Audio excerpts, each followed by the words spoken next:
Multiversal Wanderers to the Omen Path podcast. Alex, how are you doing? Yeah, not too bad. Love that intro. That's pretty cool. I'm not too bad at all myself. How are you doing, my friend? Yeah, doing well, thanks. Yeah, looking forward to the new release. Yeah, definitely. Most of today's podcast, we will be talking about the up-and-coming Duskmourn set. But before we get into that, Dom, what have you been up to? What have you been doing magic-wise? Ooh, I've just started firing up again Friday Night Magic. Yep. Casual Commander pods. And then not for long though, because I'm going on holiday next week to Scotland for a week. So yeah, very nice. Yeah, up to the Shattergang territory. Ooh. Make sure you take your Iron Brew and your haggis with you. Yeah. It's a friendly invasion. Yeah, friendly. Yeah, exactly. Friendly being the word. Friendly being the word. Very good. So what have I been up to? Not a massive amount is what I would admit. I have actually played a little bit of Commander recently, which is very unlike me.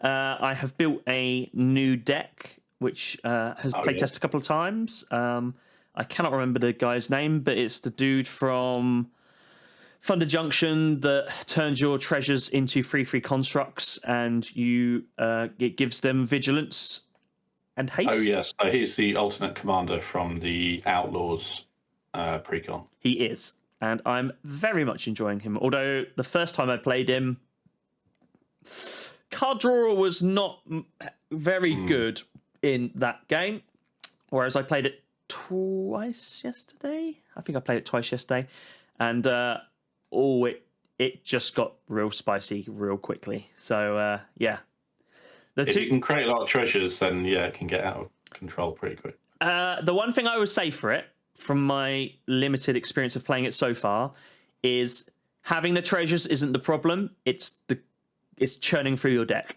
which is actually the biggest part about this, because if you are not seeing your cards, you're not seeing other cards that are going to be creating the treasures, and you're not going to be getting the value.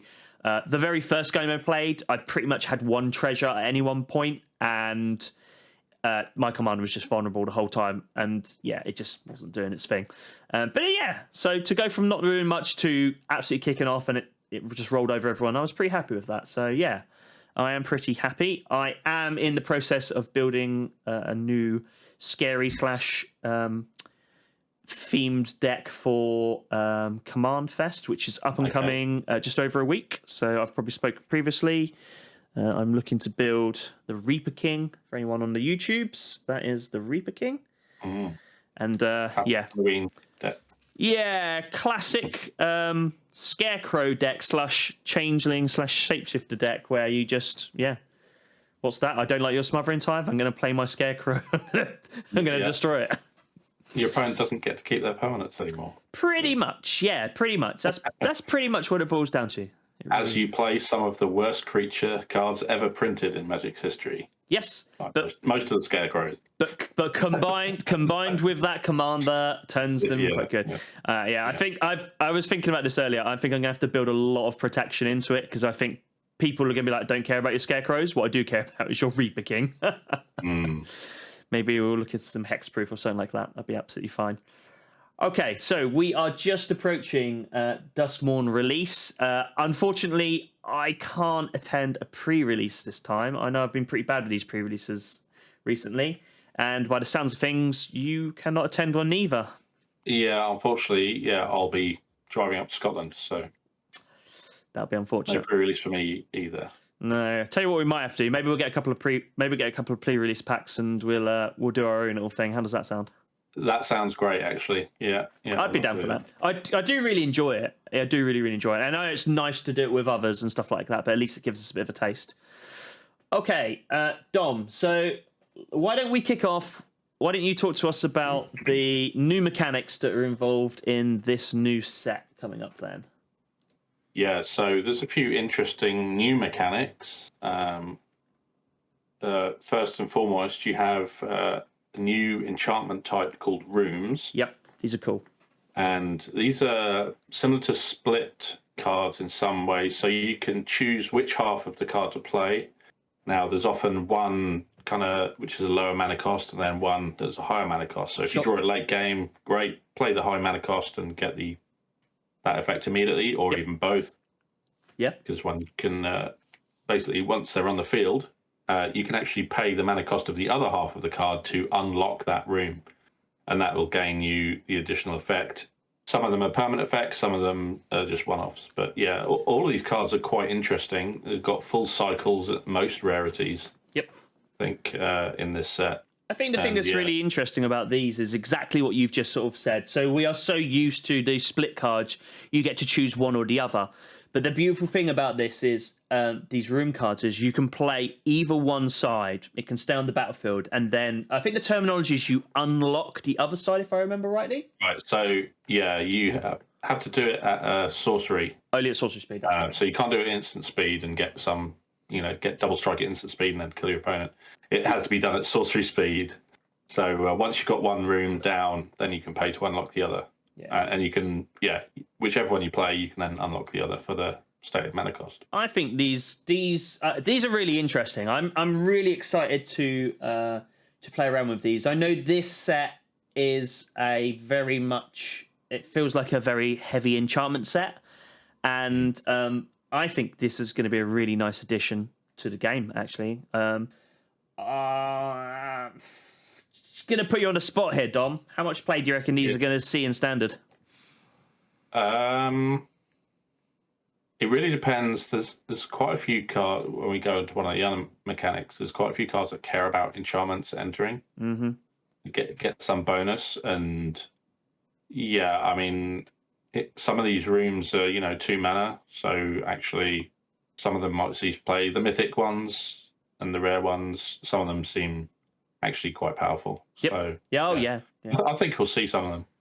Yeah, I think we will. I feel like they've been smart in the way that some of them have been printed in the lower mana cost room is kind of the same text that you might see on like a previous sorcery. Sure. So it's like a card that exists, but you gain that effect. You can play this mana cost, and then it sits around, and then on a later turn, you've got spare mana. You can actually put it into unlocking the other side of the room. Yeah.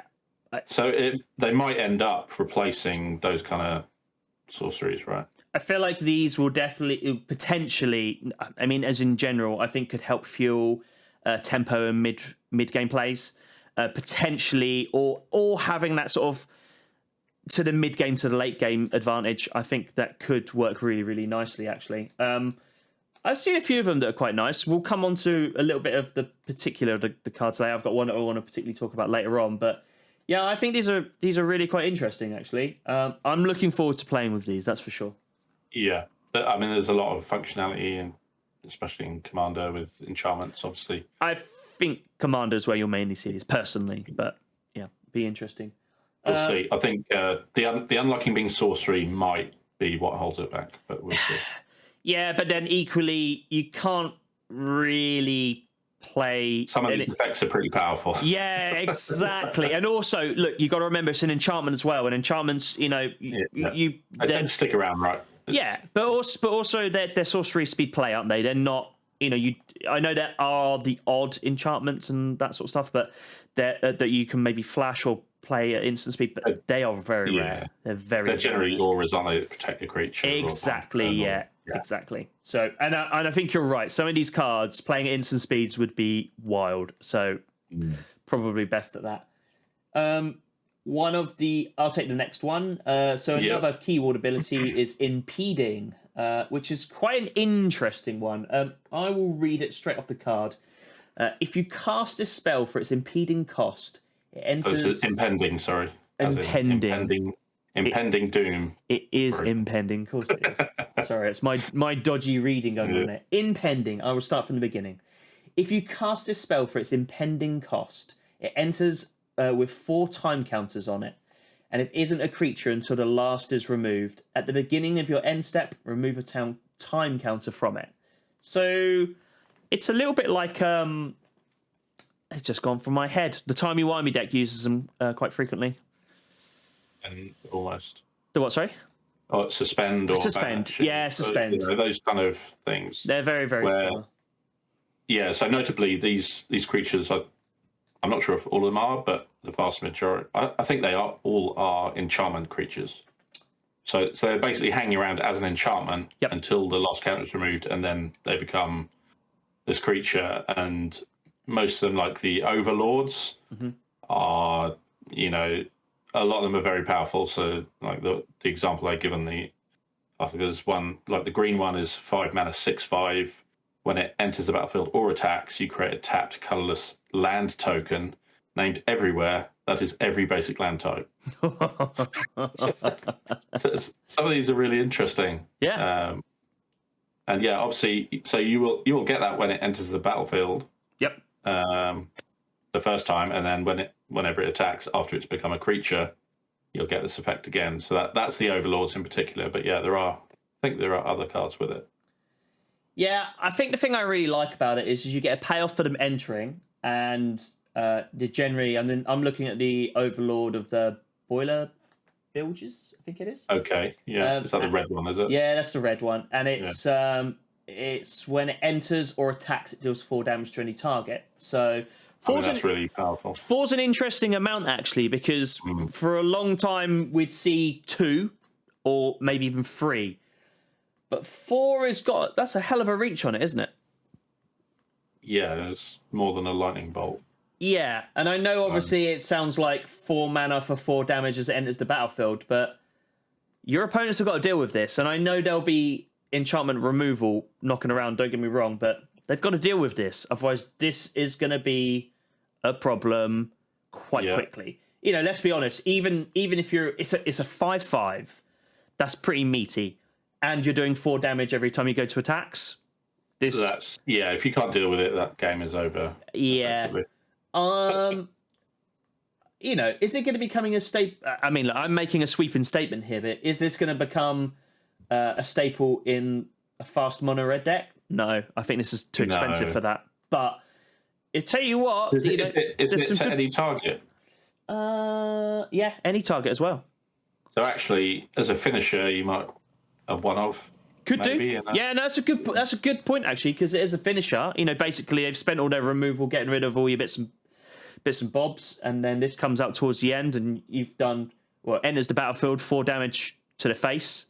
You carry on doing what you're doing, and then it comes in, attacks. You're looking at 9 damage there potentially. Yeah, I mean, if you've got a haste enabler, you can just cast this creature normally as well. You should mention. Yeah, the impending is an alternate cost, so yeah, actually you can just slap this down as a creature if you really want to, if it's later in the game. Most of the costs are cheaper than the actual casting costs. You get them down early, but then you have to wait. You have to wait 4 turns. Yeah, that's the downside. Probably too slow for standard, but yeah, particularly for like mono red. But look, there's some Boros decks. I know they're a bit lower to the ground than this probably, but actually, there's some interesting builds around this. I think it's an interesting mechanic. It doesn't excite me. I'm going to be brutally honest with you. Like, the rooms, I'm all in on these. They sound really, really good. I think because these are enchantment creatures, say it again in Commander, but if you're in an Enchantress deck, you're going to want to run these. They're enchantment creatures with really powerful effects on them. Yep. And yeah, maybe, okay, I'll just pay this early on. I'm going to get to draw a card because I've got an Enchantress out, or something like that. So yeah, I've not gone over the set extensively, but what I do feel like is that I think in Commander, I think we're going to see a lot of these cards. Like you sort of said, they're an enchantment. They've got good payoffs coming in, and they're meaty. Do you know what I mean? These tick all the boxes. Yeah. To me, this is there's a lot of boxes being ticked here. Are we going to go on? Yeah. Sorry, I was going to say it's like the worst case for this green one, right? You cast it 3 mana, 1 and 2 green, and then you get a land that taps for any color. Actually, it's pretty sweet ramp in it, at the very least. Honestly, fine. If you got to draw a card off it, brilliant. Yep. Yeah. If it survives, you end up with a 6/5 that makes your land every turn, which is great for landfall decks as well. Well, yeah, that's a really good point. Actually, I didn't really think about that. Actually, I'm just sort of having a look at some of the other ones, because the white ones they're all got really quite powerful effects. Yeah, I think the white one creates 3/1 spirits. Yeah, 2/2/1 white insect creatures tokens with flying. I mean, right, okay. That's pretty good. Also, I know this one's 5, 6, 7 mana, but it's a 6/6. It's quite a chunky boy. Yeah. And what's the impending cost on that one, for example? 4. Yeah, so It's impending 4. You're paying 4 for 2/2/1s with flying is probably not that bad. I don't really honestly in limited. No, I think that. I mean, realistically, that's going to hold back some damage for at least a turn or two, and then you've got another couple more turns, and then it's on. Yeah, they gives you 2 evasive attackers. Yeah, very much so. I do quite like. I know this is going to sound a very obvious thing, me saying this, but I actually really quite like the blue one. So it's 3 generic 2 blue for a 5/3, or you can play for its impending, which is a generic and 2 blue. It's a flyer, and when it enters the battlefield or attacks, draw 2 cards and discard a card. I mean, yeah, so it's pretty good. Card. Yeah, you're netting a card or discard a land. You've got 2 new cards. To be quite honest, very much so. 3 mana for that. I know it's not amazing, but bear in mind it sits around for 4 turns and then comes into battlefield. Yeah, I'd take that. I'd take that. You'd be perfectly happy as a control player to have it sitting there ticking down while your opponent's, trying to find an answer for it. And you might even have protection for it once it does become a creature, right? I think this could potentially be. Excuse me. Is it going to be the next Hullbreaker Horror? No, but 5/3 with flying. When you've got time on your hands, being a control player. 5/3, so you can play the red one and it pops it.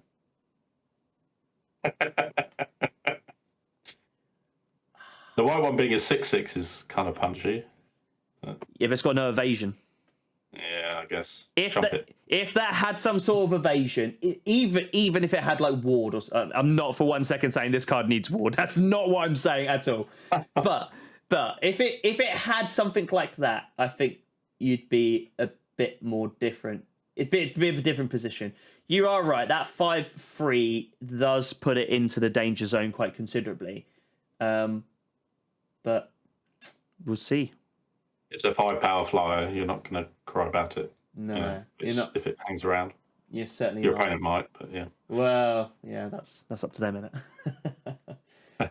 What about? Okay. I'll let you carry on with the next one. Yeah, so I'm just going down the article. So I'm going to go for the next one, Manifest Dread. Yep. So this is a mechanic. Obviously, Manifest is an old mechanic where you take the top card of your library and place it face down as a colorless 2/2 creature with no name, no creature types, no abilities, and no mana cost. But Manifest Dread is I would say, dramatically improved version. So instead of just the top card of your library, you look at the top 2 cards, you put one onto the battlefield face down as the creature, and the other into your graveyard.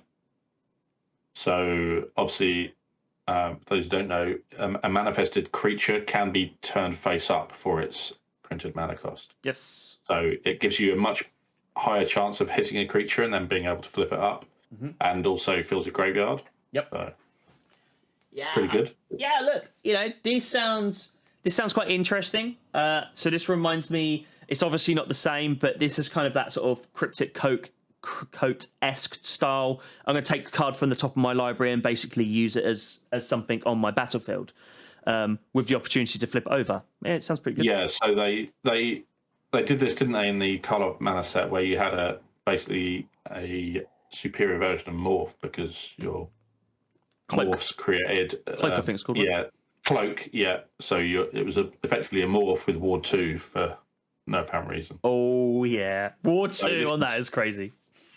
This is kind of similar, I guess, but it's not to the same impact. No. But it's definitely nice that you can actually pick between the 2 cards. Yeah, I think that's a really interesting thing, actually, because where I can really see this working is, so I tell you where I see this working quite nicely is, in my Rafine Commander deck, where actually I want cards in the graveyard.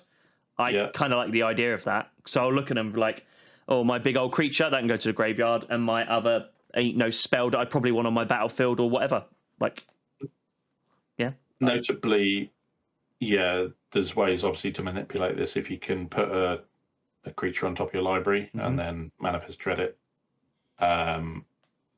the thing about when you do flip up a manifest or a morph is that it's what's called a special game action. So it doesn't use the stack, can't be responded to. So your opponent just has to eat whatever happens. I always forget that about this, but it's pretty good, isn't it? It's like ninjutsu, right? So say you've got this 2/2 manifest, as an example given in the article. So you've got a 2/2 manifest, someone tries to lightning bolt it, you can simply flip up there and then. Their spell fizzles. Yeah. Yeah. Or it becomes a creature with 4 toughness and your lightning bolt doesn't kill it. Well, yeah, Yeah. Yeah. I think it's interesting. Or something your creature has, indestructible or whatever it is underneath this manifest. So it's an interesting. It's an old mechanic. We've seen it before, but it's slightly improved. Is how I would. I tell you the next card down from the release notes we're looking from. Actually, I quite like the idea of Unwanted Remake, which is a 1 white mana destroy target creature. Its controller manifest dreads. This is playable. I think this is definitely. I think this is playable. 1 mana instant destroy target creature doesn't come around very often. Well, in fact, I get a 2/2 out of it. Who cares? Well, yeah. I mean, but you've got to remember, even if you take some of the best spot removal, like in Commander, which is like Swords of Plowshares and Path to Exile. I know this is destroy, not exile, but there's still a payoff of they go get a land or they get to gain life equal to the power. Like, do you know what I mean? Yeah. So this is similar effect, isn't it? Exactly. Yeah. This is similar effect. I mean, if this was exiled, this would be wild.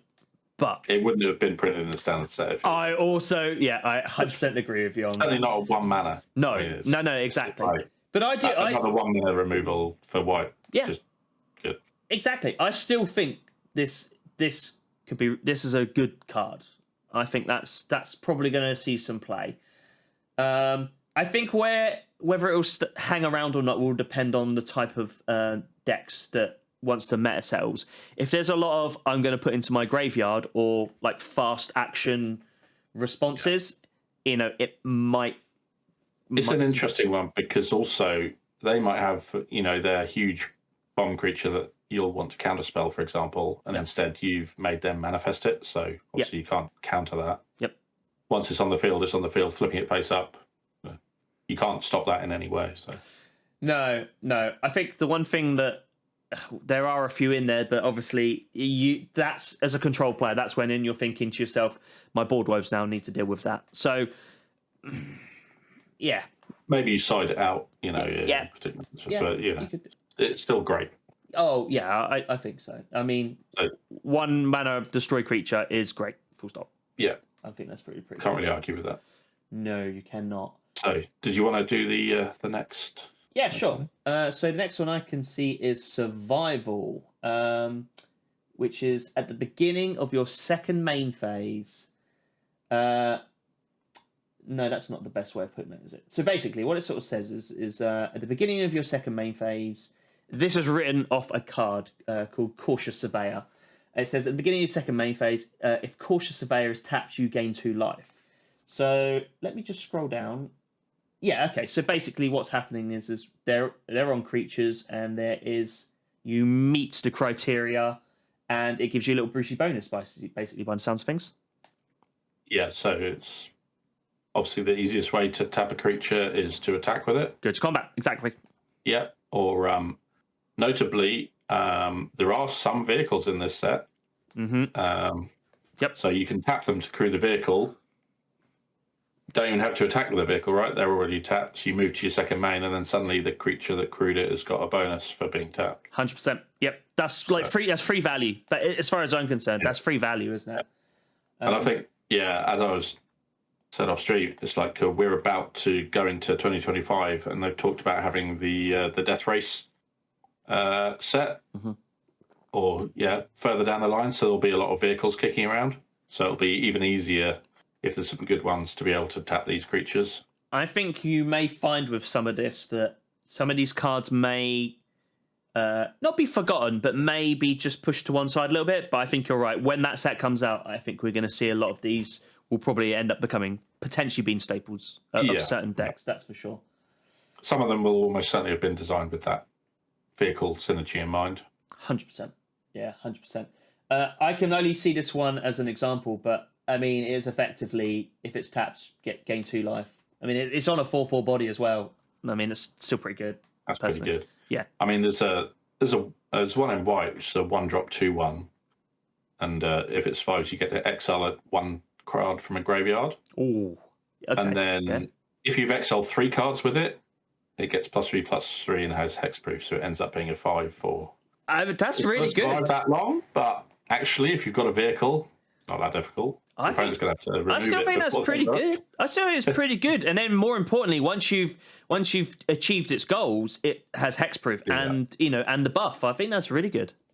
I think notably also, what I don't talk about here is that we do have a returning mechanic of Delirium. Yeah, we do. Go into, so that requires your opponent to have cards in their graveyard. So actually, anything that can remove cards from their graveyard is pretty strong. And monitoring a bad idea. We have got Delirium coming up. We'll talk about it in a second. Do you want to catch the next one here, Eerie? Yeah. Okay. So Eerie is now this is the mechanic I was talking about that cares about enchantments entering the battlefield, but also whenever you fully unlock a room, it triggers as well. So I've got an example here, the Scrabbling Skull Crab, which is great artwork. It's a 0/3 for 1 blue. Whenever an enchantment you control enters, and whenever you fully unlock a room, target player mills 2 cards. Yep. Classic crab card. Classic crab. Yep. So it's pretty, I mean, 1-drop 0/3 just blanks out a lot of aggro as well. Yeah. It's pretty. It's got a big back end to absorb some of that damage, isn't it? Yeah. So again, this is like cares about enchantments entering the battlefield, and whenever you fully unlock a room, so it's a bit of support for rooms, but also any enchantment. So yep, it's pretty good. Yeah, sounds pretty good. I like that. There's cards. I mean, look, I know cards are getting quite wordy nowadays, but I do like that there's good payoff for doing other things. It's almost like the card in itself is fine, but when you're doing extra things, you're unlocking more stuff, so you're getting more value out of a single card. I mean, I'm quite enjoying that at the minute, if I'm honest with you. It's sounding and looking pretty good to me. Yeah. So let's talk about. So I'm just scrolling down here. The next one's technically a new cycle of non-basic lands. We'll come back to that in a second. So the next one I've got then is Delirium, which is what you've already just mentioned. So Delirium, if there are 4 or more card types among cards in your graveyard instead... So I'm going to stop myself right there. I'm reading a card called Demonic Council, which says, search your library for a demon card, reveal it, put it into your hand, and then shuffle. And Delirium cost says, if there are 4 or more cards, instead search your library for any card and put it into your hand. So, first of all, for 2 mana, that is really sweet. But yeah, if you can achieve it, it's basically a demonic shooter. Right? Pretty much. So yeah, just to sort of summarize, Delirium for myself is when you have an amount of other card types in your graveyard, it gives you a payoff to something goes on there. That's what I should have said first time round, but I was too busy reading the card. But so it normally has a basic effect, and then if you have Delirium, it does something more, right? Yeah. So same thing but better. Yes. So, what was the Delirium card of modern red Darcy that done pretty well? What was the actual name? It's gone from my head. While you think about it, I'll go through one. So, like one of these other Delirium effects. So, so you've got like a Spine Seeker Centipede. 2 generic, 1 green, 2/1. When it enters, you search your library for a basic land, reveal it, put it in your hand, then shuffle. But if you have Delirium, it gets +1/+2 and has Vigilance. So it's a 3/3 if you have Delirium. Otherwise, it's a 2/1. So Vigilance. I mean that's not a bad shout, to be honest, particularly in certain decks. Dragon's Rage Chandler was the card I was trying to search from my head. But basically, again, like we were saying, you're getting payoffs, extra payoffs for cards that you may or may not play already. But the payoff for when you've got Delirium cost is normally pretty good. And let's be honest, with black and with quite a few decks, stuff's going to go in your graveyard anyway. You're going to play your cards. Do you know what I mean? You may discard a land or whatever. There's your land type. There's your land type. There's lots of artifacts going on here. You know, if something might get destroyed, discarded, whatever, that's going into your graveyard. Instance of Sorceries is a classic. It's nice and easy. You've got creatures that you're going to be attacking with that are going to die. You know, you're picking Delirium up. I'm not going to say you're picking up really quickly, but, you know, definitely a mid-game tactic that is definitely going to start sparking off and giving you all that value. There's a lot of different effects they've done with this. So for example, say you've been playing against a control player, they've counted every spell you've cast or blown everything up. Your graveyard's full, you've got Delirium. Yep. There is a card in this set called the Balustrade Worm, which is 3 generic 2 green for a 5/5. Mm-hmm. This spell can't be countered. Yep. Great. Always words I love to see. It has Trample and Haste. And and it also has the Delirium effects. You can pay 4 mana and return it from your graveyard to the battlefield with a finality counter on it. Mm-hmm. So yeah, this is pretty cool. I like it. It's one of those different cards. So this is an activated ability from your graveyard if you have Delirium. Yeah, I like it. I mean, look, you know, it's interesting. I think it's interesting, and this would also count as one of them as well while it was in there. Yeah, that's also a good point as well. I think it's a really interesting mechanic to have. I can see this one getting a bit more play than, say, maybe some of the other ones. Straight off the bat, I need to look at some more of the cards that are knocking around, but I think, I think this would be this will see play.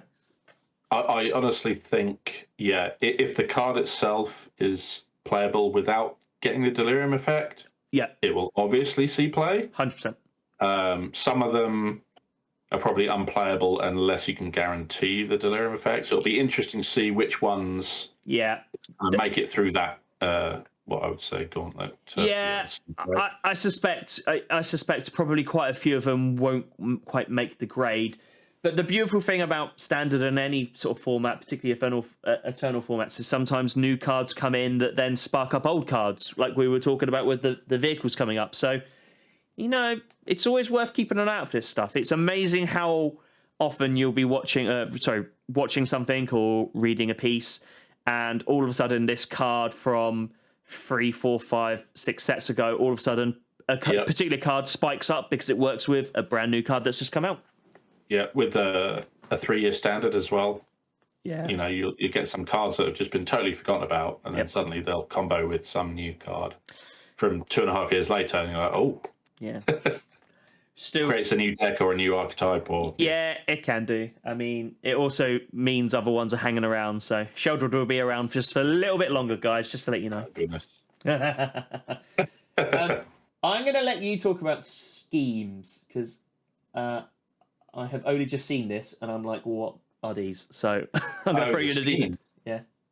Oh yeah. So these are so they come with the precon decks. Each has a series of schemes in there, and they allow you to play Archenemy.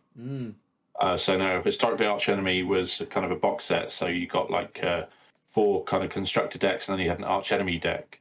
Someone would play as the Archenemy.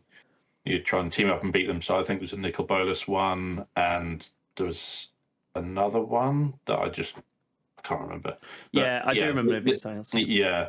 So this is basically enabling you to take these cards, build a deck, and actually anyone can be the Archenemy. Yeah. And there's a few reprints of these schemes. Some of them have gotten quite expensive.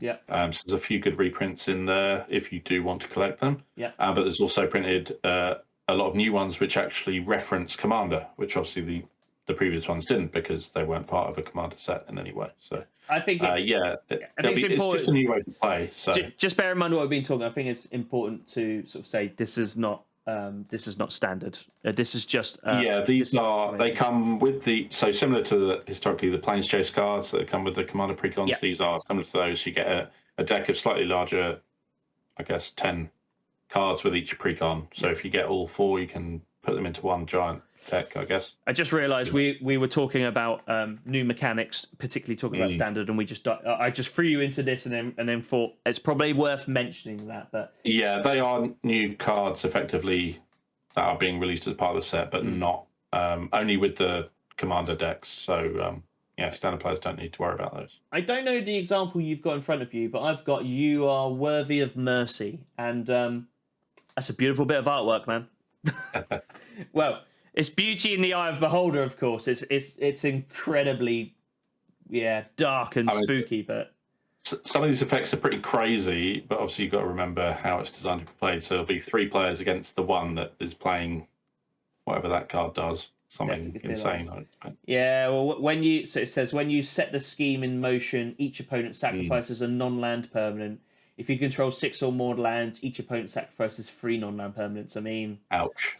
You're definitely making yourself the arch enemy there, and let's be honest. Yeah. That is pretty cool. Any other mechanics? I don't think that. I believe that's it for new mechanics. So why don't we talk about? Why don't we jump on in there and we'll talk about the new lands the new dual lands that have been released. So it seems like there is.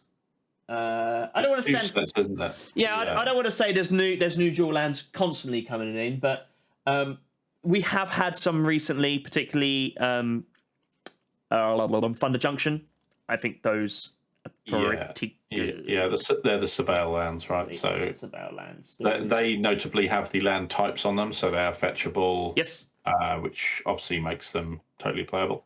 Let's start off with that point with these. So these are I don't know the generic name for them, but these are what Verge lands, I presume they're going to be called. Yeah. So they all have a name and Verge. So we've got Flood Farm Verge, Gloom Lake Verge, Blazemere Verge, Thornspire Verge, Hushwood Verge. That's it for those ones. So but more importantly, like you just said, they are not named, so they're not fetchable. They are just lands. They have no land type. They are just lands. But this is the rare cycle. There's actually 2 sets of dual lands. There's one at common again, which is interesting. But this rare cycle. So I'll talk through one of them. Yeah. So you've got Blazemire Verge is the effectively the black-red land. So you can tap it to add black mana. Or you can tap it to add red, but only if you control a swamp or a mountain. Yeah. So, this is great. It enters untapped, which is probably a prerequisite for being playable in any format, effectively. Yep. They enter untapped. You can tap them for 1 color, and then if you have one of the colors of that land, so in this case it's black or red, if you've got swamp or mountain, you can tap to add red instead of the black. Mm-hmm. Yeah. So there's a cycle. Is there all 10, or is it just 5? No, I think it's just 5. Yeah, so you might see the others in the upcoming sets. You've got the red green. You've got green white. You've got blue black and then white blue. So notably for myself, some more Azorius options there. We just had a good one taken away from us actually. So. It's nice to get this one back. I'm almost certain we'll see the other half of this cycle in an upcoming set. Probably the next set, yeah. These are great. I can see these commanding a price. I haven't even looked at pricing yet, but these will probably command a price. Because every commander player will want these, right? Well, so 100%. I mean, look, let me push that to one side. Bear in mind this is a standard set. I still think, even in a standard set, these are pretty good. So. To me, really good. To me, the downside is they're not fetchable, but the upside is particularly if you're playing. I'm going to say 2 to 3 color. I think you start going above that, maybe it starts to become a bit more risky. But effectively, if you're playing, say for argument's sake, Flood Farm Verge, the Azorius one, you're probably going to be playing a Plains or an island. If not basic, you'll be playing maybe some of the. the Thunder Junction ones. So you're going to have named cards. They have the land types is the important thing. So if you don't have a, say, island or swamp, then you can't tap the Green Lake Verge for black. But notably as well, and the thing that I think is another thing that's really good about these is these come in untapped, and you can use them straight off the bat. The restriction is on what other cards you have. So unless you desperately need, like, I'm going to use the Flood Farm Verge as an example again. Unless you desperately need that blue mana, you've got that white mana untapped, ready to rock and roll. But if you've already got an island or a plains, you're off to the races. You've basically you've got a dual land, untapped, ready to rock and roll, dual land. Yep. I think these are pretty good, man. I mean, let's be honest. I think in the right decks, I think these restrictions. Each of these. Yeah, I mean, I think these restrictions are pretty light. I really do. I think these are really good. These, I could be wrong, but I feel like these are some really good dual lands. I actually think the downside to these lands, weirdly, is going to be in Commander because they're not fetchable, but also, wow, I'm going to make a sweeping statement here.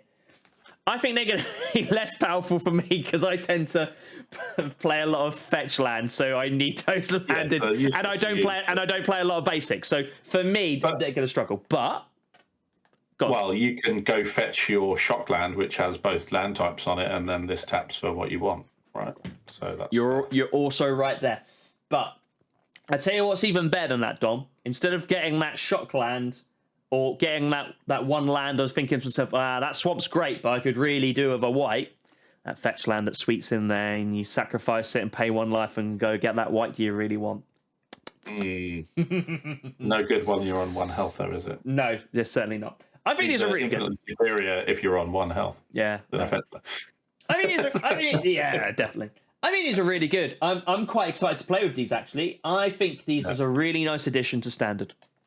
I think they're great, honestly, in a lot of formats. Yep. They're really good. 100%. If you're running basics or dual lands with the typings, they're brilliant. Yep, 100%. Talking about being on 1 life, there is actually a common cycle of lands in this set as well. Yep.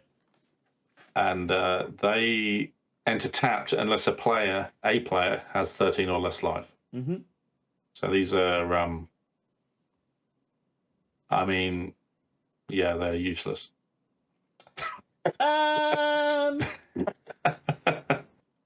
It's an interesting thought.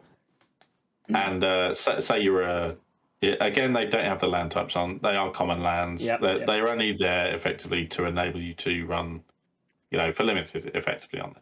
And yeah, actually, late game, entering untapped, brilliant. If you've got your opponent down to 13, they enter untapped. So yeah, but also theirs will enter untapped as well. So you're giving your opponent an advantage there. There will be that if they're running them. There will be that as well. I think I'd rather them just come in tapped. If I'm honest with you, I don't know. That's wild because of course that can't be right. Yeah, no, there are some of them. Yeah, there are some of them, but it is one of those things. When you just sort of think to yourself, I think what you've just said is dead right there. Basically, most of when you really need lands to come in untapped, particularly, is in the early game, and these are going to be coming in taps. They just feel like. Yeah. Honesty, I feel like just basic lands are going to be better than this. Maybe, but I think having a dual land that has the potential to come in untapped at common, is an achievement from the design team. Although that's actually a really good point. That's actually in all seriousness, that's actually a really good point because it's not a straight off the bat. You're right that the majority of the time you'll have this in your opening hand and you'll feel sad it's not a basic, but it does tap for 2 colors as well. So actually, you might be fine with it. And they do, when you get them late, have a chance to enter untapped. So in that regard, they're probably fine for what they're designed for. I wonder if we see these. I mean, look, I don't think you're going to see any standard player these. I think you might as stuff rotates out. Maybe. We'll see. Maybe. I don't think so, but you might. Dual lands are powerful, right? So I just like giving access to 2 colors untapped. If you're in an aggro deck, right? So, but also an aggro deck doesn't want to draw this early, do they? So actually, no.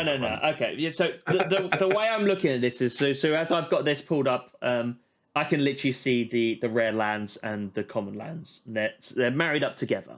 And then talking of rotation, I sit there and I think to myself, which one would I rather have 4 of? I know which one I'd rather have 4 of, 100%. I know it's a silly question.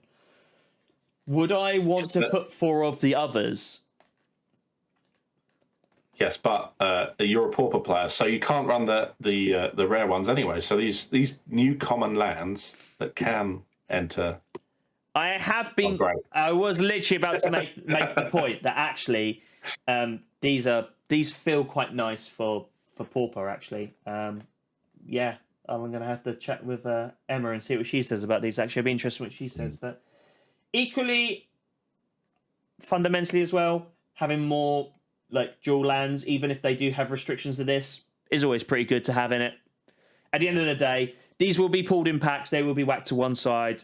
I know I'll be building commander decks, probably low or mid-level ones, and I'll be thinking to myself, I could do with some more lands, and I probably will look at these because they're hanging around, and I've got them in my land box, and they can go in a deck easy peasy. So, as much as I've said everything there, that's probably what will end up happening with these.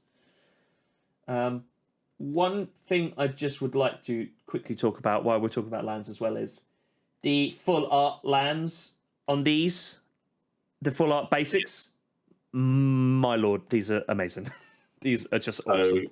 Yeah, so these full arts, they're kind of in a cartoon style. They remind me a little bit of the Korea cartoon style ones, but yes, each of them has.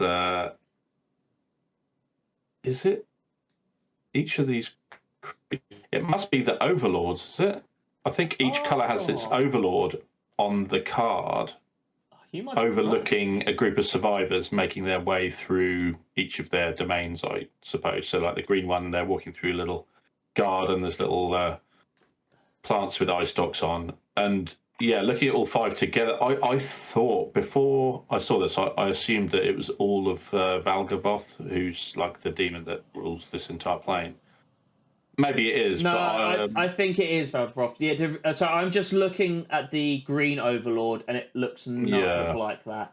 Okay, so maybe it is Valgavoth, but yeah, he appears differently on each of these cards. Yeah, that's really cool, though. But he does exist as kind of, for those who don't know the story of this plane, it's like they trap this demon in a haunted house, and instead of being trapped there forever, it managed to find a way to expand the haunted house to cover the entire plane.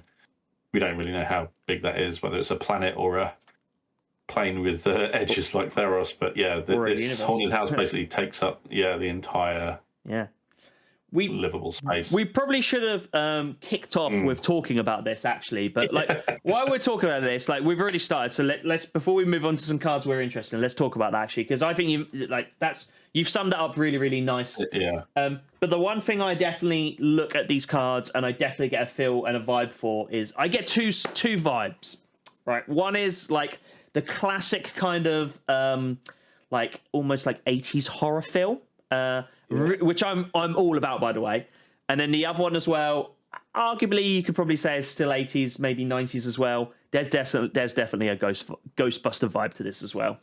100%. And actually, they've revealed they're doing a couple of Ghostbusters Secret Lairs. They have just released that as well, which kind of made me reinforce it. I know when we were sitting watching these being released at Amsterdam, I can remember thinking to myself, I probably didn't say this out loud to you because I was too busy watching, but I remember thinking to myself, this has got a bit of a real Ghostbustery vibe to it. And then the very next card they showed was one of the trap cards, or maybe it was Ghost Vacuum, I can't quite remember it, but all of a sudden, as soon as I saw it, I was like, oh, this is definitely Ghostbusters vibes. Yeah, it's obviously, the survivors have this kind of almost...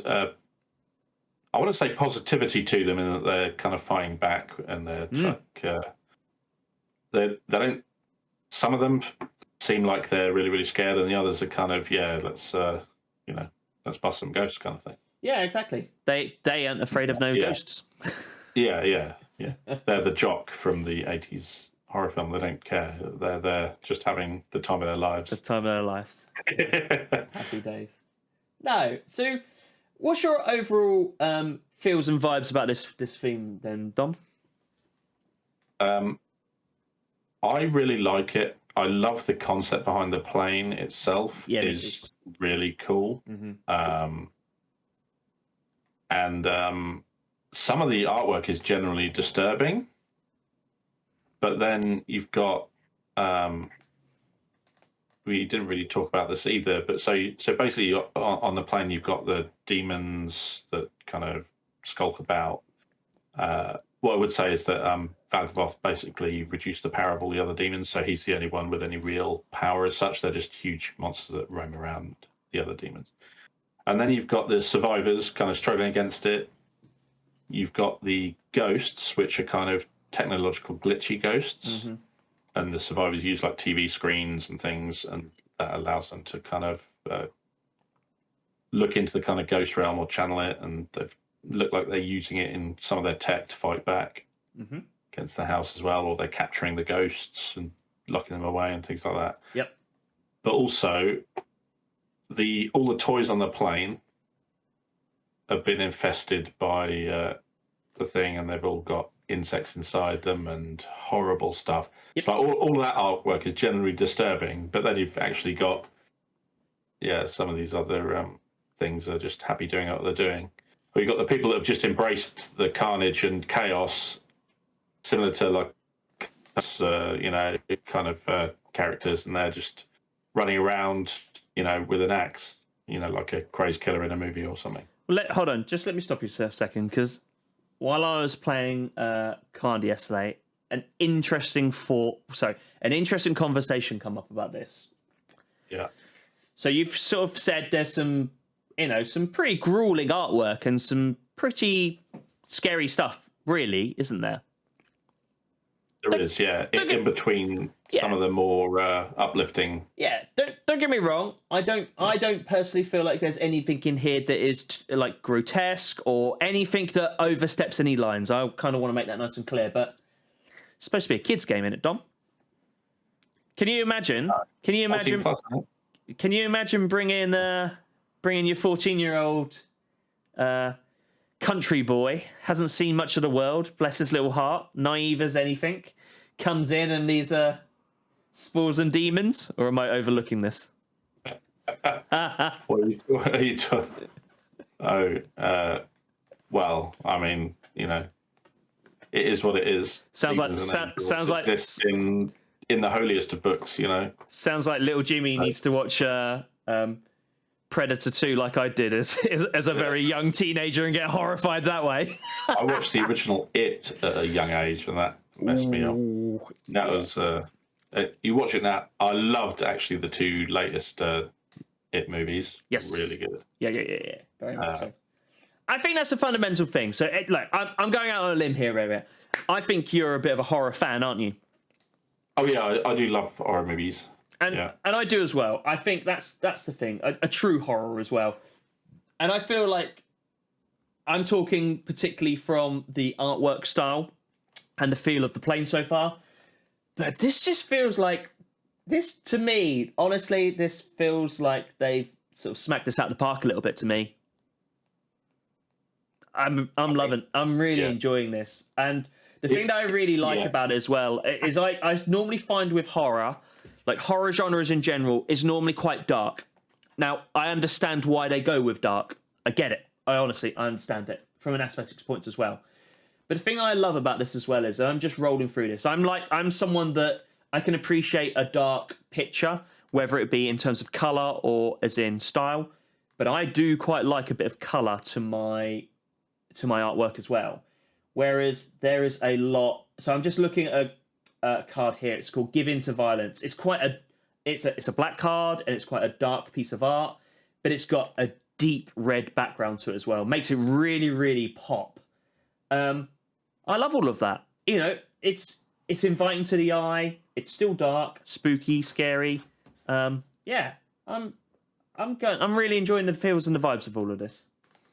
Yeah. I do also want to touch on a little bit of story and a little more cards. So within the plane, you've got these kind of manifestations of the human survivor's emotions that lead them not to lose hopes, and they're called glimmers. So they're enchantment creatures. So to give you an example, there's enduring innocence, which is a little sheep, and then you've got other ones like the Lionheart Glimmer, which is like a lion that's hunting alongside these survivors. So these are kind of manifestations of the positive emotions that obviously the demon can't destroy, which help along the survivors. So it's obviously how a lot of them have managed to survive all this time, even though the whole thing. But you've also got on the other side, there's a lot of enchantment creatures in this set, I have to say. Yeah, there is. You've also got fears, which are an enchantment creature, nightmares. And there's like a fear of abduction with a little alien on it, or fear of immobility as well. So these are like the fears that the survivors are facing, and then the glimmers that are trying to help them out as well. And whilst all the beasts within there, not all of them are unfriendly as well. You've got kind of beasties, which are like almost imaginary friend style, kind of big fluffy things that help the humans, but they wear masks because their true appearance is so terrifying that survivors wouldn't kind of take their help. Yeah. So there's kind of this, not all hope has been extinguished for these poor little survivors. So there is throughout the artwork like flashes of brightness and light and hope. Yeah. And I think just coming full circle to what I was saying about the artwork, I think that's part of what's coming through. Is that instead of it just being that doom and gloom, there's a lot of bright color, and I think that leads to the hope you're talking about. I think definitely. Just on a side note, I've just seen a card called Piggy Bank. If you guys are listening on the audio version, you should definitely go check out the artwork. I mean, quick side note, I saw one of my friends, his little girls have just started a piggy bank, but it's basically, instead of it being like, well, it is basically old school like what we had, which would have been a piggy, like basically a box like in the shape of a pig. I tell you what, they would not want to see this piggy bank, that's for sure. It's got grueling teeth on its belly, and it looks demonic. These are one of the toys or artifacts. It's a bear. It's by the house. Artifact creature bear toy. Yeah, it's wow. I tell you what, that's pretty incredible. It really is. But yeah, I think these are, I think this is going to be a really good little set. There's some really interesting, while we're on the subject of artwork, choices that are made. So you've got like different arts on certain cards. Mm-hmm. You've got these like lurking evil cards where on one card you'll have the survivor running away. They're looking back over their shoulder. You can't really see what they're running away from. Whereas you'll get the same card, and on that version, there'll be like a creature chasing them and stuff like this. They spoiled this at Amsterdam, didn't they? And it was really cool, actually. It was really cool because I noticed it straight away, but they didn't announce it at first. They re-showed a piece of art. I can't remember the name of the card itself, but they re-showed the bit of art. And the second time round, it had it in the background. And it was... I think that was really cool. I think that's a really unique way of introducing subtle little Easter eggs almost into the artwork. You know what I mean? I will say as well, to make it easier for kind of LGS and everything, I think they do have a separate collector number for each version, which make things a little bit easier, because there's nothing worse than when there's like 4 versions of a single card and they all have the same kind of collector number. Oh, God, yeah. Yeah. You've also got these other treatments, so like the mirror monsters. Mm-hmm. So some of the more iconic monsters in the set, you see, leaping at a survivor, and you're seeing that monster in the reflection of, say, the survivor's sword or glasses or things like that, which is kind of cool. They've got some nice. Sorry to interrupt. They've got some nice altars for the glimmers as well. They're really cool. Yeah. They're Japanese artists, I think. All of those, so kind of anime style. All the very cool glimmers. Yeah, very same for the overlords as well. Yes. Yeah. They look. Actually, I really like those. The Japanese version of those overlords. I think they look. They weirdly don't look as scary, but they look. I prefer the artwork. Yeah, they look like traditional kind of Yes, yeah, spirit monsters kind of thing. yeah. Yeah, they've also got, I think, all of the rooms have a borderless style as well. They do, yeah. I'm just kind of looking these as well as the rare cycle of lands. Yeah. They do. I just wanted to sort of bring up while we're talking about borders. Actually, they've got like a showcase version border that I'm not the biggest fan of, and Is this the sparkly foils? No. So these are the so you've got sort of like your sort of normal, quite playable cards, like Come Back Wrong, Split Up, Reluctant Role Model, like just normal cards, Chainsaw, but they've basically got they've got like the TV border on them. The one these are kind of, go on. I was going to say, reminiscent of the kind of neon cards from Kamigawa. Now, I was a big fan of those. And in principle, I like with what they've done, but there's one thing I don't really like. Demonic Cancel is a great example about this. The frame is basically a pinky red. It's a black spell. Yes. So we've come back around to discuss this kind of thing a few times before. I'm looking at the Come Back Wrong, so obviously the whole border is pink. Yeah, it is. But the card is a black card. Yeah, that's...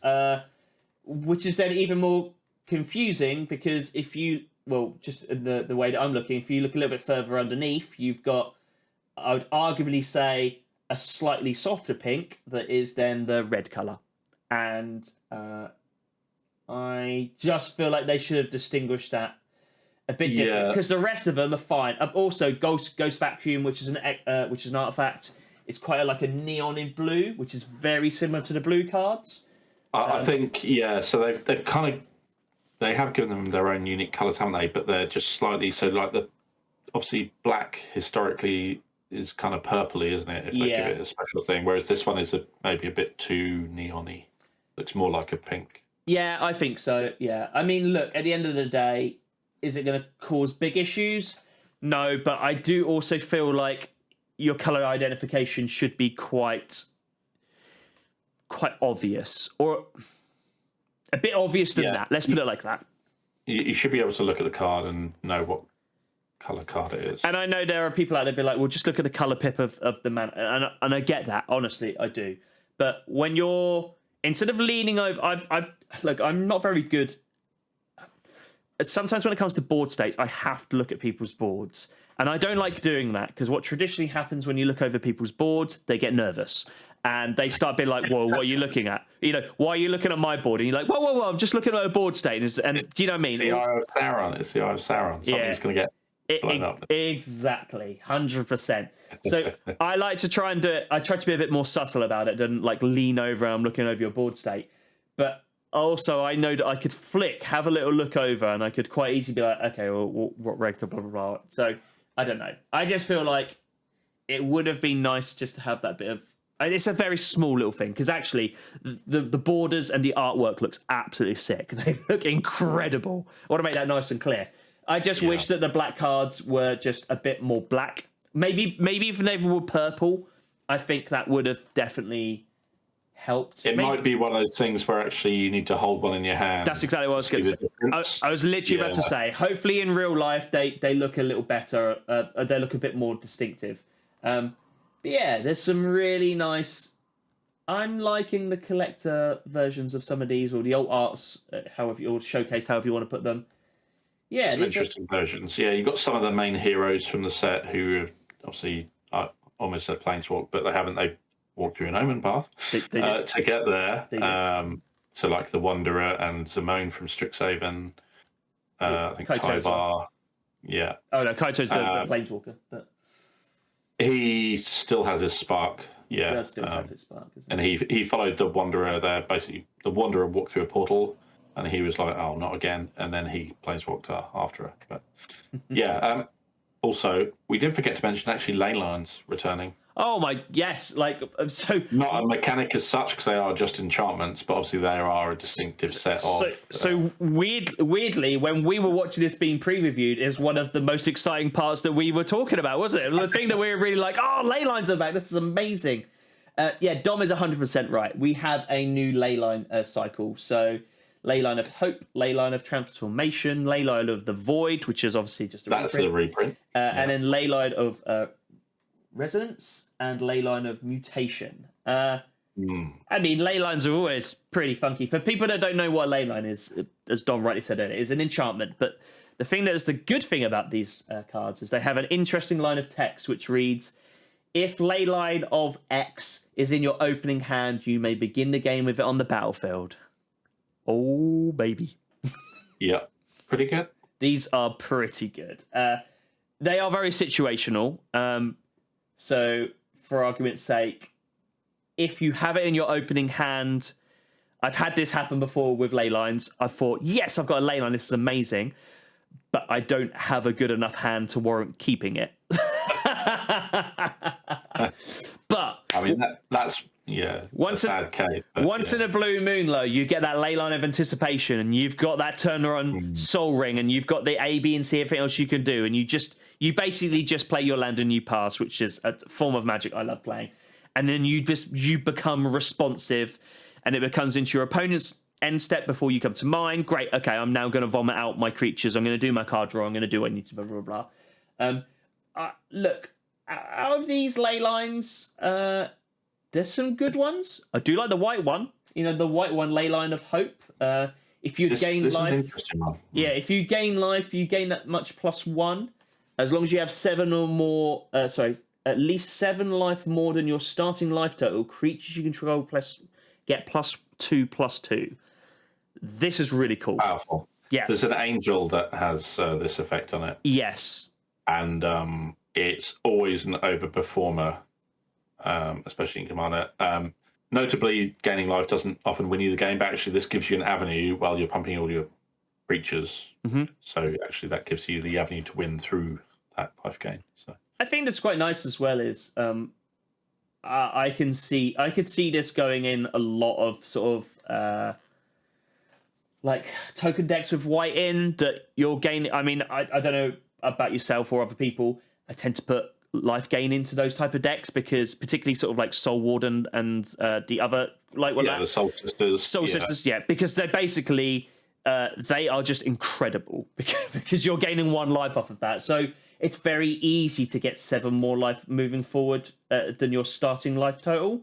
To then get a buff of +2/+2 over those creatures, you're already going wide. So to get +2/+2s over them, it's pretty good in it. Let's be honest. Yeah. Again, maybe not so easy in Standard. No. Yeah.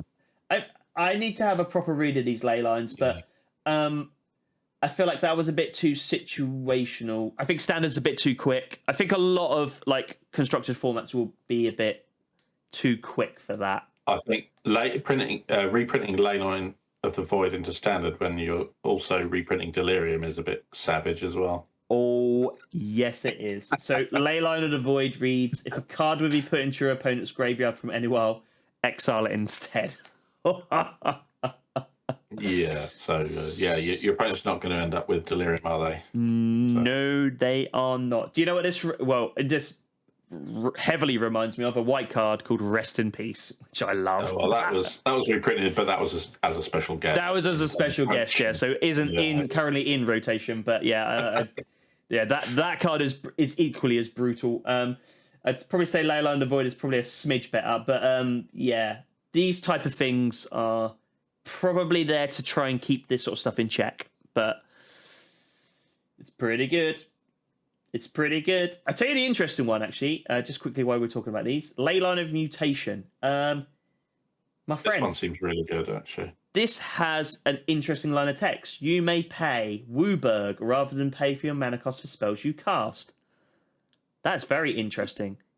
Yeah, so if you've got a Morophon or a Fist of Suns, it's the classic artifact that lets you play Wooburg rather than its mana cost, then you're casting every spell for free, which is a classic combo piece. Yes, it is.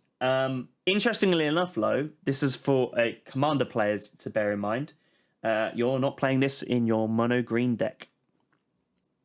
No. Because of the pips that are available. So on the card itself, we've said Wooburg, but it does actually have the like it does with Woobug. It has the pips, which so you've got the white, blue, black, red, and green one. So this is only going to be in your 5-color commander decks, but actually, I'd put that in my 5-color commander decks. Load up with big old bonky creatures. Go for I mean, fast you said ramp. it yourself. You're building Reaper King, so Yes, I am, and this is probably going to go in there. there you go. Yep. Yeah. Exactly. 100%. Yeah, they're pretty good. I'm a big fan of the ley lines.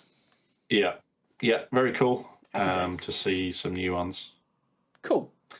Why don't we talk about? We've been recording for a good period of time, but why don't we talk about some cards that we're personally interested in, and then we can sort of wrap up from there. How does that sound? Yep, sounds good. Why don't you go first? I'll give you the honour. Okay, let's see. I picked out a few here. So, going back to lands, there is a new enchantment land that's being printed into this set. It's called Valgavoth's Lair, and it's an enchantment land with hexproof. Mm-hmm. It does enter tap to win it, but as it enters, you choose a colour and you can tap for 1 mana of the chosen colour. So, obviously, the only enchantment land we've had historically is Urza's Saga, which honestly doesn't really count. It's basically a saga pretending to be a land. Yep. This is a land which is just an enchantment land with hexproof. So, again, enters tapped, but taps for any colour. So, your Enchantress deck's probably going to want this, right? Exactly. That's exactly what I was going to say. You said this earlier. Your Enchantress decks, this is free value. As well as, comes in tapped, but still pretty good. Any colour. Or a colour of your choice. Yeah. For the game. Yeah, that's always pretty strong, particularly in 2, I'd probably say 3+ colour decks, I think is pretty good. I know we are looking at it coming in tapped, but still. Yeah. It's pretty good. Nice versatility to it. It's not Command Tower, admittedly, but still. Command Tower doesn't draw your card when it enters unless you've got some other landfall ability, I guess. But no, it does not. Same is true of this if you don't have an Enchantress effect, I guess. That is also true as well. Yeah, that's pretty good. Pretty good. Some nice spooky artwork on it as well. Mm. Okay, are you going to pick one? Yeah, sure. Why not? I would like to speak about a card called the Mind Skinner. So this is a blue card. Shock horror. Yeah. That is 3 blue mana. Is a 10/1 Dom. Sounds pretty good, doesn't it? It's pretty good, yeah. It reads, Mind Skinner cannot be blocked. If a source you control damage to an opponent, prevent this damage, and each opponent mills that many cards. Oh, baby. So, this is also a legendary enchantment creature. It is. And a nightmare as well, which is interesting. Yeah. I like a nightmare. So, you're paying 3 mana. If this is your commander, say, mm-hmm. You can basically mill someone for 10 every turn. They can't block this. Yep. But on the other side, it does prevent the damage, so you're not one-shotting them with commander damage. That is the only downside. Unless you have some kind of effect that damage can't be prevented. But in mono blue, I'm not even sure that exists in mono blue. But I think you're also jumping. That would be hilarious. You're jumping through a lot of hoops to get to that point, though, aren't you? I think milling someone for 10 with an unblockable 10/1 is hilarious. So the reason why this interests me, there's 2 reasons. One, 3 technically. It's blue, always interests me. Number 2, I have been thinking about building a nice new mill deck recently because I am that type of monster.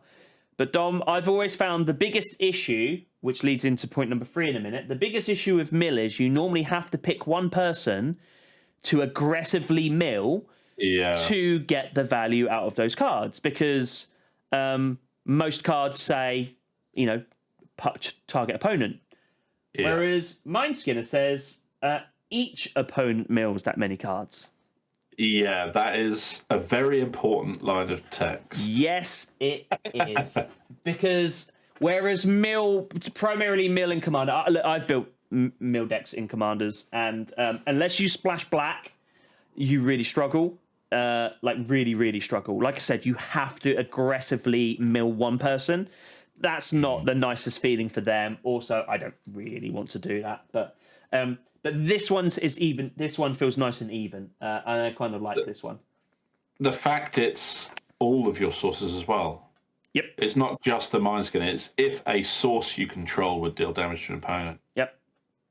Prevent that damage, and each opponent mills that many cards. So if the rest of your deck is just a bunch of flyers or something, well, you're just going to swing in and mill them out. So I think I'm just like building off the top of my head a bit, but like something like with Broodvic in this as well, so double the amount. You can have your was it Fractured Sanity, all those like heavy mill, big mill cards, just to supplement that as well. I mean, they are targeted, unfortunately, but I think you're dead right. Basically, you could do like a blue spirits or blue birds deck with this, to be quite honest, and you're just using evasion, and you're not killing them with taking away their health. You are just milling them and milling them hard. And if you just have all the mill doublers, which there are plenty of, I think this, it's I'd love to see this little nightmare as an equipment deck as well. It'd be quite funny because actually it's a 10-1. So as soon as you give it like double strike or something, everyone's milling 20, right? Just from this card. Yeah, that might have been the way I was thinking about doing this. Actually, is mill doublers. I was either thinking maybe artifacts or maybe auras, just like buffs, basically, to get it going up, that sort of stuff. But I'm this one piqued my interest. This is on my filthy list. I like this. Okay. Go on, Dom. Why don't you kick off with another one? Okay. I've actually got one of the glimmers. It's Enduring Courage. Okay. 2 generic and 2 red. Whenever another creature you control enters, it gains +2/+0 and gains haste until end of turn. Yeah. And these Enduring Glimmers, when they die, they return to the battlefield as an enchantment. Right. So enchantment creature, and when it dies, it comes back as a regular enchantment. Mm-hmm. So this effect, it's a 3/3 as well, just as a point of interest. Nice. But this effect's seen play before. There's a card called, I think it's Ogre Battle Driver. Okay. Which draw play, and that has this effect on it, whereas this has the added effect of if you destroy it, it's coming back, right? Yep. So I think this will probably see play, definitely. Nice. Giving everything haste and +2/+0. That's not a bad thing, is it? Let's be honest. When it enters is really good. Yeah. Yeah, some of these glimmers, especially the enduring ones. So this is Enduring Courage. Mm-hmm. So it's in particular the enduring glimmers, when they die, they return to a battlefield as a regular enchantment. Yep. So again, you're going to get a double card draw if you've got an Enchantress. These these glimmers they're quite interesting, aren't they? Mm. Very, very much. Should we talk about what we discussed off camera, which could be the most powerful card in this set, which is Kona Rescue Beastie, which is for 4 mana, 4/3 Beast Survivor that has survival. At the beginning of your second main phase, if Kona Rescue Beastie is tapped, you may put a permanent card from your hand into the battlefield. I mean... Yeah, so this putting any permanent card from your hand onto the battlefield is pretty good. Yeah, to say the least. just a smidge. The one thing I would caveat this with is because I definitely fell into this trap, and I definitely see other people fall into this trap. They kind of all of a sudden go, right, okay, here comes my Ulamog, blah blah blah blah. Whoa! This is not cast. This is put onto the battlefield. That's the only thing I would say. But on the other hand, it can't be counterspelled either. It's just being put onto the battlefield. So that's pretty powerful in itself. And again, because this is a survival mechanic, being tapped in your second main phase isn't difficult. As we said, there's even vehicles in this set. Yep. One of the vehicles in the set is actually amazing as well. Which one's that called? I'll have to find it while you're describing your card. But Okay, yeah, that's fine. yeah. So I think the thing that is, look, is this card going to see heavy standard play? Possibly. It's definitely pretty good at cheating cards out, particularly if there are going to be, you know, artifacts that you're going to end up tapping with.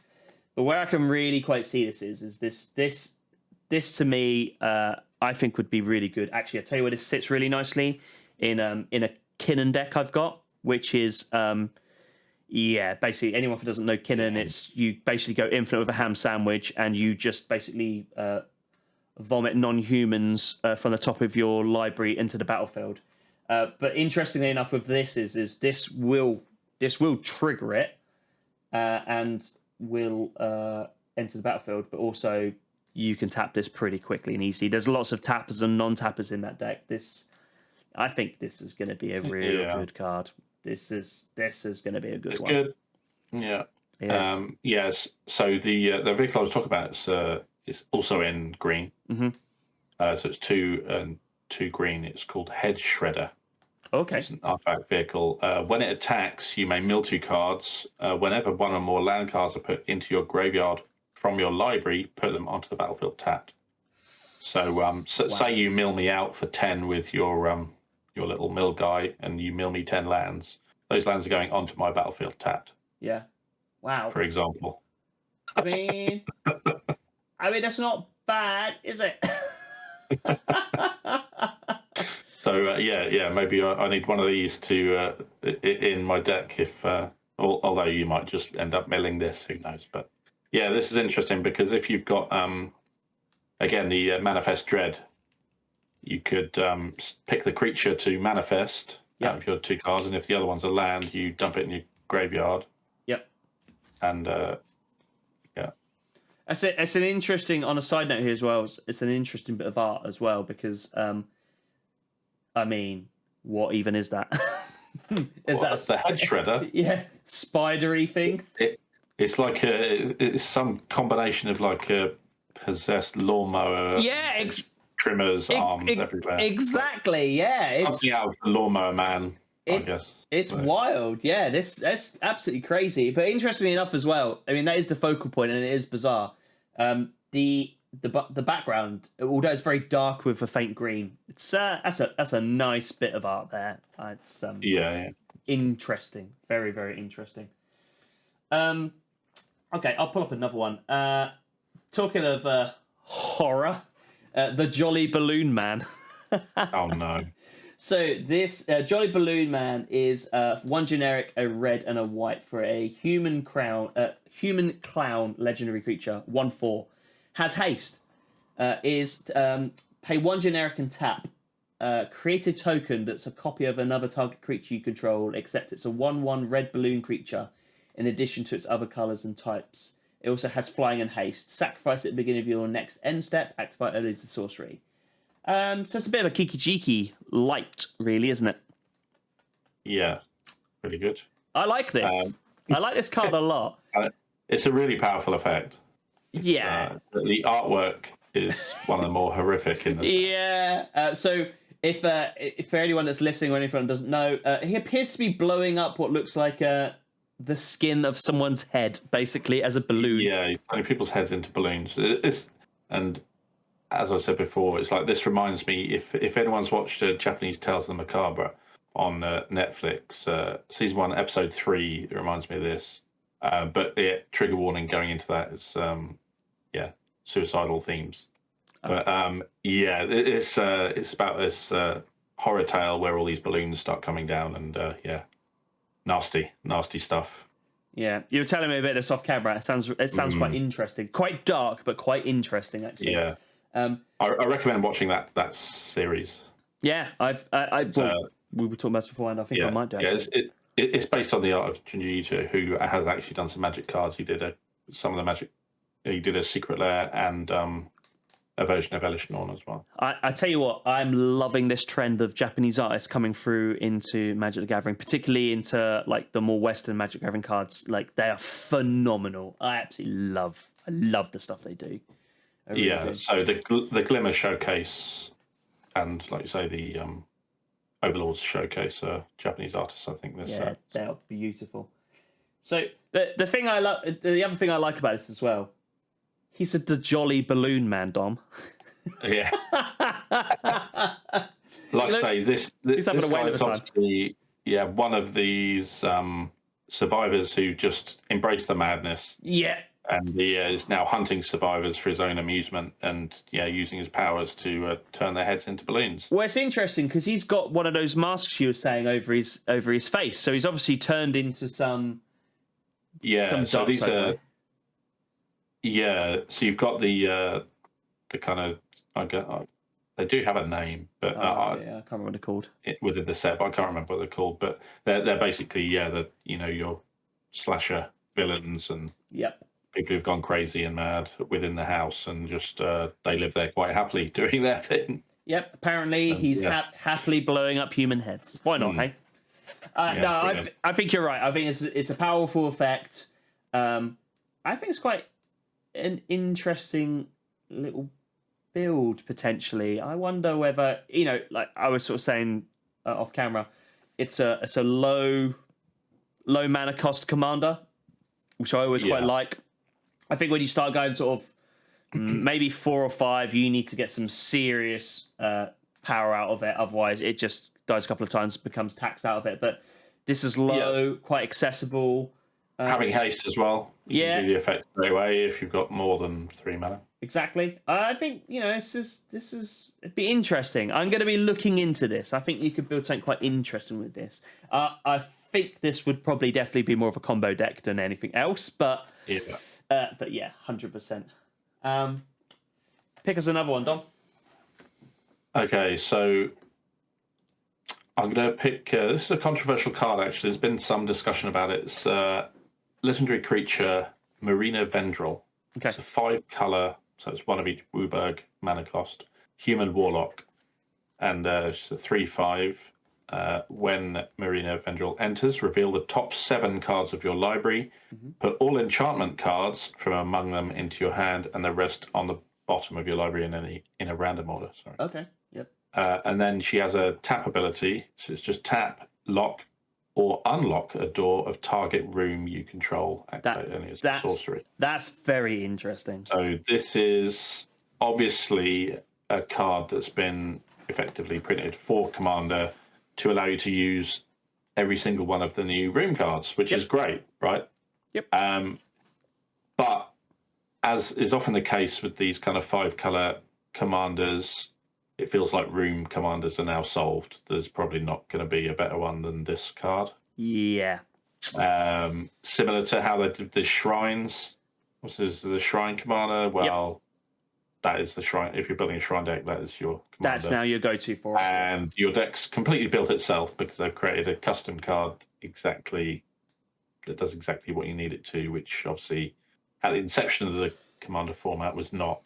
It was about using these old janky cards, but we've moved beyond that now. And this card, if you want a rooms deck, 5-color room deck, or even enchantment card, actually, that's what makes it interesting. Top 7, putting all enchantment cards, no, it doesn't even have to be rooms for the first effect, into your hand is very cool. Yep. I could definitely see this basically being it's gonna be a room / enchantment deck just by the nature of the commander, but really the sub theme is enchantments, and you could really go to town on a lot of these, to be honest. If you've run out of enchantments, you need to refill your hand, you play your commander. You don't even have to, it just gives you access to 5 colors within enchantment decks. And well, there's a lot of powerful enchantments in all those. Yeah, really. I mean, a lot of the engines, to my mind, is in white, green. You get a lot of the really powerful ones. But gone from my head, really, but this ability as well to just tap to lock or unlock a door. You'd probably only want to lock one if it was a one-off effect when you unlock it. Yep. There are some that just give you an effect, like drawing a card or excellent card. You can play them at turn and stuff. But actually, just tapping her to unlock her door of a room is quite insane, because some of these are like 6 or 7 mana. Yep. Normally to unlock them, and maybe the other side is 2 or 3 mana to get it on the board. Yep. And then you just tap her to unlock the 7 mana part of the effect. It's like, oh dear. Well, just on that point, I hope I'm not jumping in too much more, but the next card I was going to talk about, which is a room card, which is Mirror Room and Fractured Realm. And this is a great example about this one. Because one side of it is 3 mana. When you unlock this door, create a token that's a copy of a target creature you control, except it's a reflection in addition to other creature types. So, these type of effects are normally pretty good. Obviously, with legendary creatures, it doesn't work. But, I tell you what, you target your Dockside Extortionist, you'll be pretty happy. Do you know what I mean? That is one of you'd quite happily lock that room and then pay to unlock it again. Yep, exactly. That is a classic there. And if you've got an untapped creature, particularly on a stick, you are off to the races with that. But also, to the other side of that as well, is you could pay your 3 mana, get your value off of that. But the other side, Fractured Realms, if a triggered ability of a permanent you control triggers, that ability triggers an additional time.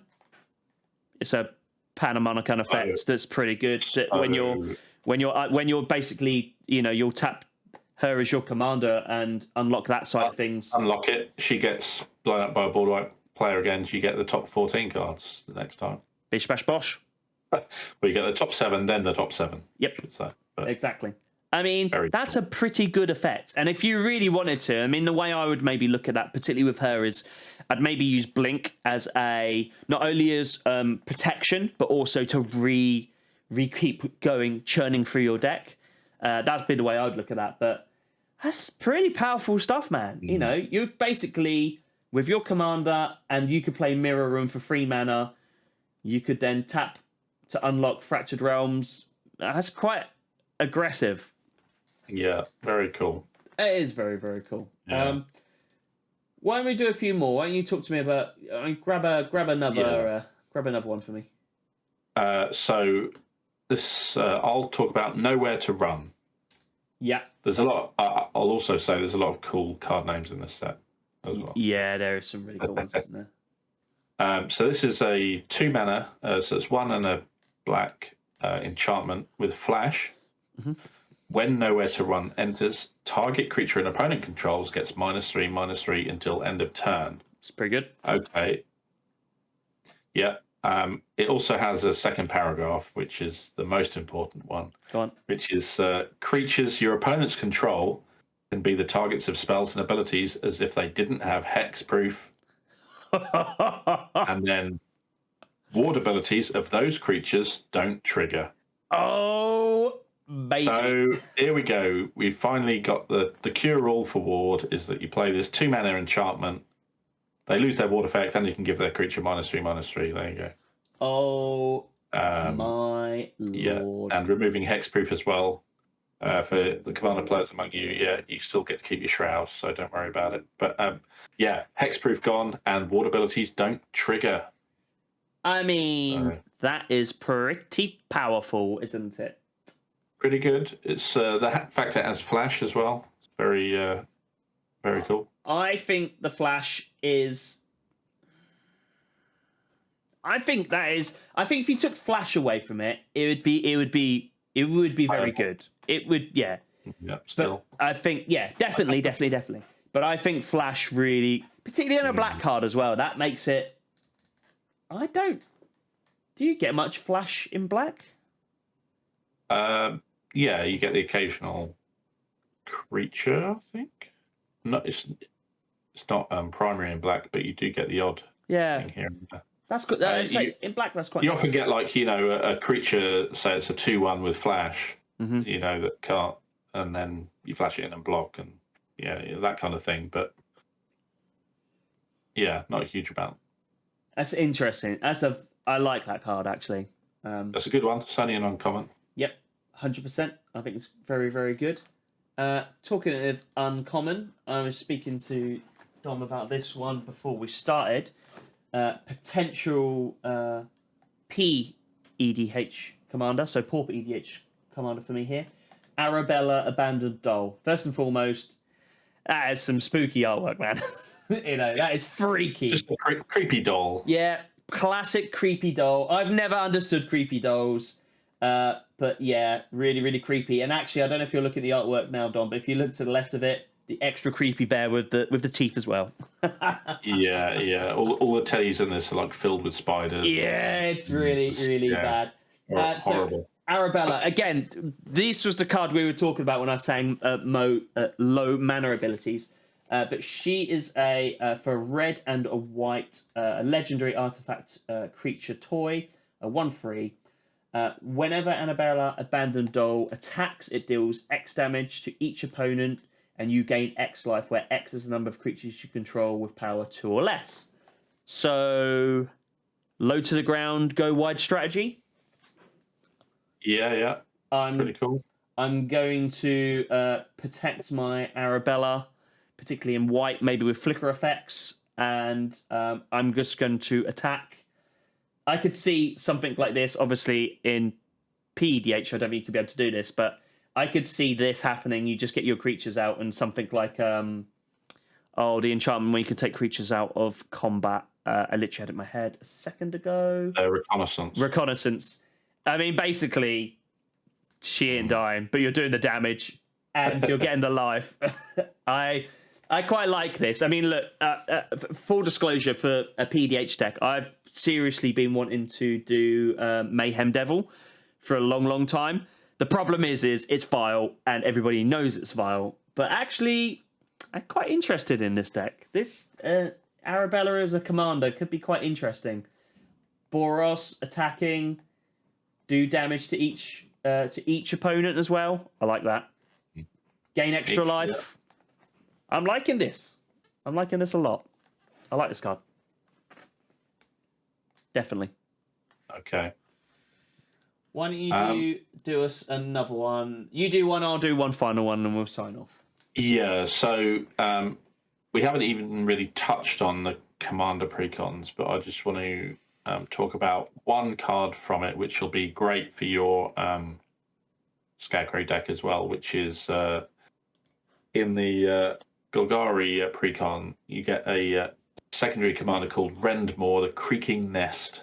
Ooh. This is a 5 mana Scarecrow, legendary artifact creature. So it's 3, 1 black, 1 green.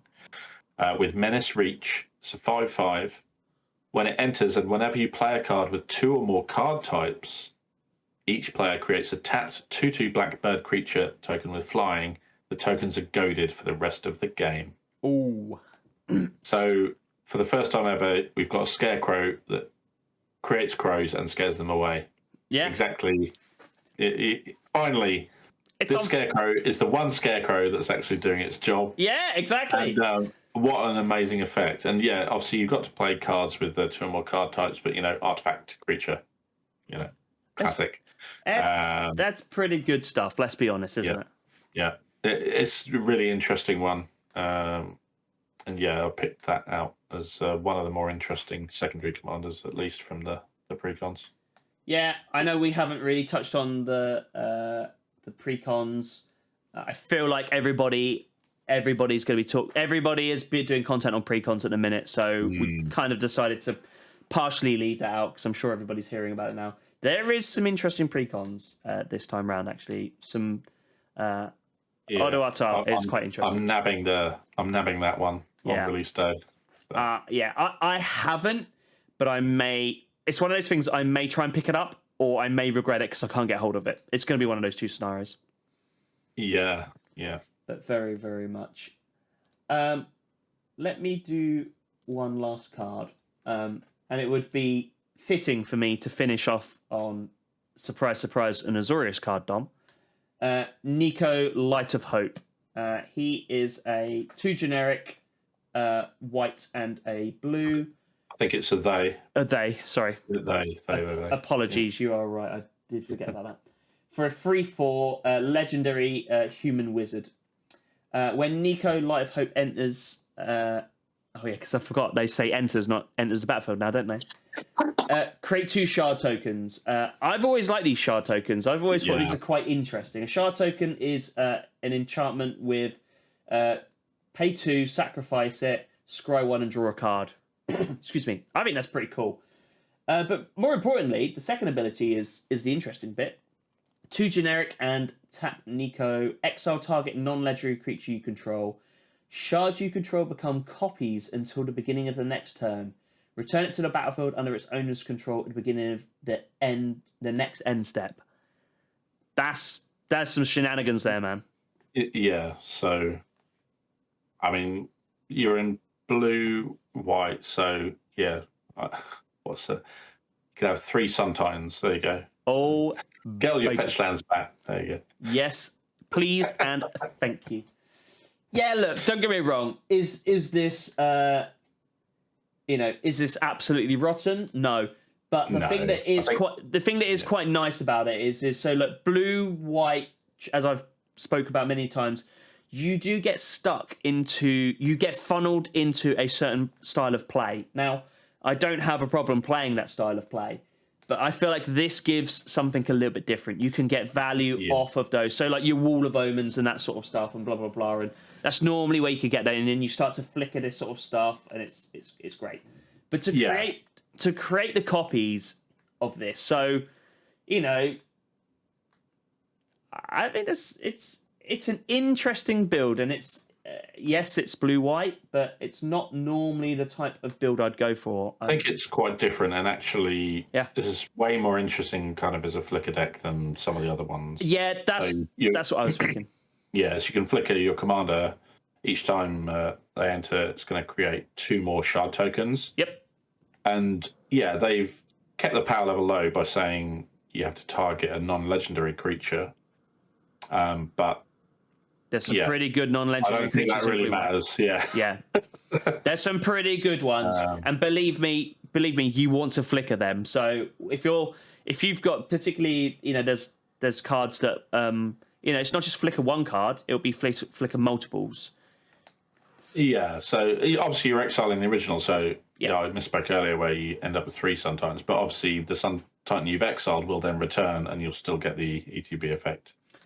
Well, equally as well is if you're, you could almost have a bit of a power save up, and you could save some of these shards up. You got to remember, we've had Nico before that create shards, and some of the Planeswalker versions create them. Yep. Yeah. So I don't think there's enough of it to really lean into it to be the main thing you do, but it's still pretty good.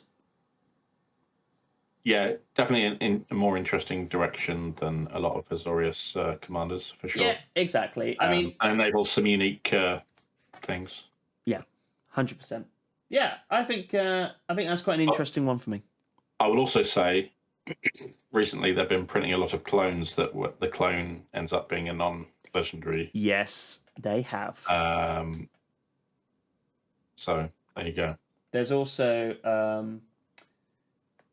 there are cards that the legendary clause doesn't kick. I can't remember how they word it now.